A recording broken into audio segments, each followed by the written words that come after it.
കൂട്ടുകാർക്കും പുതിയൊരു വീഡിയോയിലേക്ക് സ്വാഗതം. എല്ലാവർക്കും സുഖമാണെന്ന് വിശ്വസിക്കുന്നു. എനിക്ക് സുഖമാണ്. ഞാൻ ജോലിയൊക്കെ കഴിഞ്ഞ് വന്ന് ഇതാ ഇവിടെ ഇരിക്കുന്നു. എൻ്റെ കുറച്ച് ജോലികളൊക്കെ തീർന്ന് വിളക്കൊക്കെ കത്തിച്ച് നിങ്ങളുടെ അടുത്ത് കുറച്ച് കാര്യങ്ങളൊക്കെ പറഞ്ഞിട്ട് ബാക്കി കാര്യങ്ങളിലേക്ക് കിടക്കാമെന്ന് വിചാരിച്ച് കൂട്ടുകാരെ. എന്നത്തെയും പോലെ ഓണമെല്ലാം കഴിഞ്ഞ് പിന്നെയും പഴയതുപോലെ ജോലിക്ക് പോകുന്നു വരുന്നു. ഓരോ ദിവസങ്ങളിങ്ങനെ കടന്നു പോയിക്കൊണ്ടിരിക്കുന്നു. നമ്മൾക്ക് ഓരോ സെക്കൻഡ് ഓരോ നിമിഷം കഴിയുമ്പോഴും നമ്മുടെ വയസ്സും അതിനോടടുത്തുകൊണ്ടിരിക്കുന്നു. അതെപ്പോഴും നമ്മളിങ്ങനെ ഇങ്ങനെ മുന്നോട്ട് പോയിക്കൊണ്ടിരിക്കുന്നു. ഇതൊക്കെയാണ് നടക്കുന്നത്. അങ്ങനെ 5-6 ദിവസങ്ങൾ വളരെ സന്തോഷകരമായിട്ട് കടന്നുപോയി. കുറേ നല്ല ഓർമ്മകളും എല്ലാം ഉണ്ട്.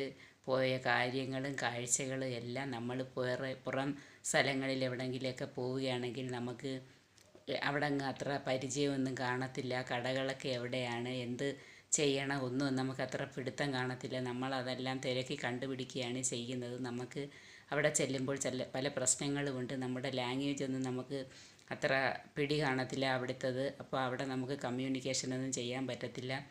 പ്രത്യേകിച്ച് നമ്മൾ പെടുന്നത് ഏതെങ്കിലും കടകളിൽ എന്തെങ്കിലും സാധനങ്ങൾ വാങ്ങിക്കുന്നതിനോ അല്ലെങ്കിൽ നമ്മൾ വല്ല ഫുഡൊക്കെ കഴിക്കുന്നതിനോ കയറുമ്പോഴാണ് ഈ ബുദ്ധിമുട്ട് നമുക്ക് ഉണ്ടാവുന്നത്. നമ്മളവിടെ ചെന്ന് നമ്മൾ ഒരു ഫുഡ് കഴിക്കാൻ പോയൊരു കാര്യമാണ് പറയുന്നത്. നമ്മളൊരു കടയിൽ ഫുഡ് കഴിക്കാനായിട്ട് പോയി. അവിടെ ചെന്നപ്പോൾ ഈ ഗോവയിലെ ഒരു കാര്യമാണ് ഞാൻ പറയുന്നത്. അവിടെ എല്ലാ ഹോട്ടലുകളിലും ബാറാണ്. എല്ലായിടത്തും അത് തന്നെയാണ് നമ്മളവിടെ ചെല്ലുമ്പോൾ കാണുന്നത്. നമുക്കങ്ങോട്ട് ചെല്ലുമ്പോൾ ഒരു മടിയാണത് കാരണം.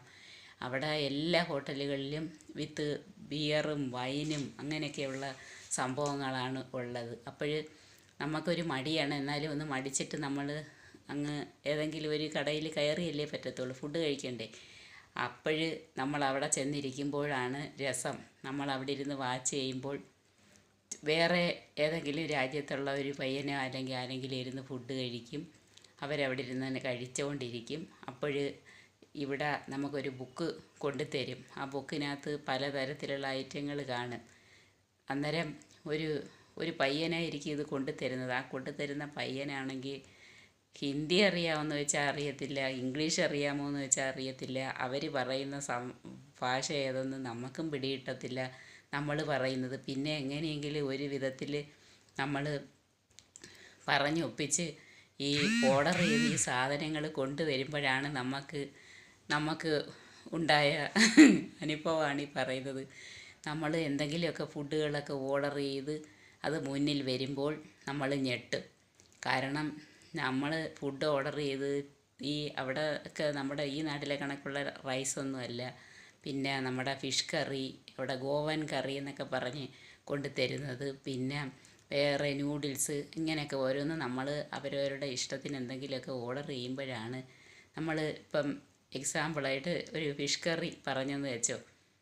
ഒരു ഫിഷ് കറി നമ്മൾ പറയുമ്പോൾ നമ്മളിപ്പോൾ ഏതെങ്കിലും ഒരു കടയിൽ ചെന്ന് ഒരു ബിരിയാണി വാങ്ങിക്കുമ്പോൾ വലിയൊരു പാത്രത്തിലല്ലേ നമുക്കിപ്പോൾ എല്ലായിടത്തുനിന്നും പാക്ക് ചെയ്ത് തരുന്നത്. അതുപോലുള്ളൊരു വലിയ പാത്രത്തിൽ നിറച്ച് കറി ഇനി കൊണ്ടുവന്ന് മുന്നിലങ്ങ് വെക്കും. ഞാൻ അങ്ങനെ ഒരു വീഡിയോ മുമ്പ് ഇട്ടിട്ടുണ്ടായിരുന്ന ഒരു ഫുഡിൻ്റെ, അതിനകത്ത് അത് കാണുമ്പോൾ നിങ്ങൾക്ക് മനസ്സിലാകും. അങ്ങനെ ആ ഒരു കറി കൊണ്ടുവന്നങ്ങ് വെച്ച്, അങ്ങനെ 2 മീൻകറിയാണ് നമ്മൾ ഓർഡർ ചെയ്യുന്നതെങ്കിൽ 2 ഭീമൻ പാത്രത്തിൽ നിറച്ച് കറി കൊണ്ടുവന്നങ്ങ് മുന്നിൽ വയ്ക്കും.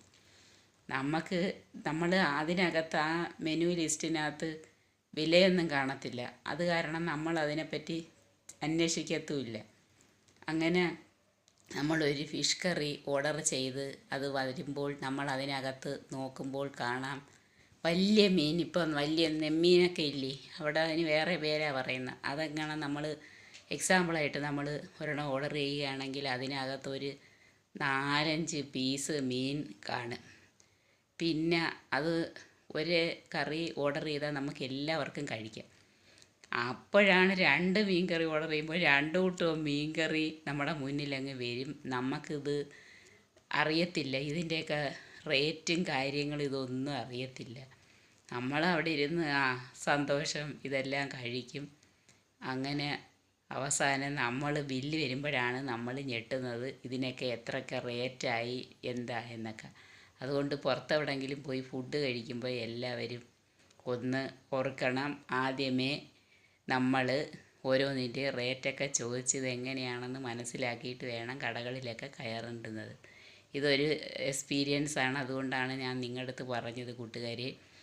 നല്ല ഫുഡും കാര്യങ്ങളും എല്ലാമാണ് അവിടെ നിന്ന് നമുക്ക് കിട്ടുന്നത്, ഒരു കുഴപ്പമില്ല. പിന്നെ നമുക്ക് നല്ല തേങ്ങ അരച്ച കറിയൊക്കെ അവിടെ നിന്ന് കിട്ടും, ഗോവൻ കറി എന്നാണ് പറയുന്നത്. പിന്നെ അത് കഴിഞ്ഞ് എപ്പോഴും അവിടുത്തെ വിശേഷങ്ങൾ മാത്രം പറഞ്ഞാൽ എല്ലാവർക്കും ബോറടിക്കും. പിന്നെ പതിവ് പോലെ ജോലിക്ക് പോകും, വരുന്നു, വീട്ടിലെ ജോലികൾ ചെയ്യുന്നു, ഇത് തന്നെ വീണ്ടും നടക്കുന്നു. വേറെ പ്രത്യേകിച്ച് വിശേഷമൊന്നുമില്ല. നല്ല തലവേദനയുണ്ട്, യാത്രാ ക്ഷീണമല്ല ഇപ്പോഴാണ് തുടങ്ങിയത്. ഒരു കുഴപ്പമില്ലായിരുന്നു കൂട്ടുകാരെ. എല്ലാവർക്കും സുഖമാണെന്ന് വിശ്വസിക്കുന്നു. എൻ്റെ ചാനലൊന്നും ആരും കാണുന്നില്ല, കാരണം നിങ്ങൾ വിചാരിക്കുന്ന ആഗ്രഹിക്കുന്ന കണ്ടൻറ്റ് എൻ്റെ കയ്യിൽ നിന്ന് കിട്ടുന്നില്ലെന്ന് എനിക്ക് മനസ്സിലായി. ഇനി ഞാൻ അതനുസരിച്ച് നോക്കാം. കൂട്ടുകാരെ, എല്ലാവരും സപ്പോർട്ട് ചെയ്യാൻ മറക്കരുത്. തെറ്റുകുറ്റങ്ങളൊക്കെ കാണും. നമ്മൾ ആദ്യമായിട്ടൊരു കാര്യം ചെയ്യുമ്പോൾ നമുക്ക് അത്രയ്ക്ക് വലിയ കണ്ടൻറ്റും കാര്യങ്ങളും ഒന്നും കിട്ടത്തില്ല.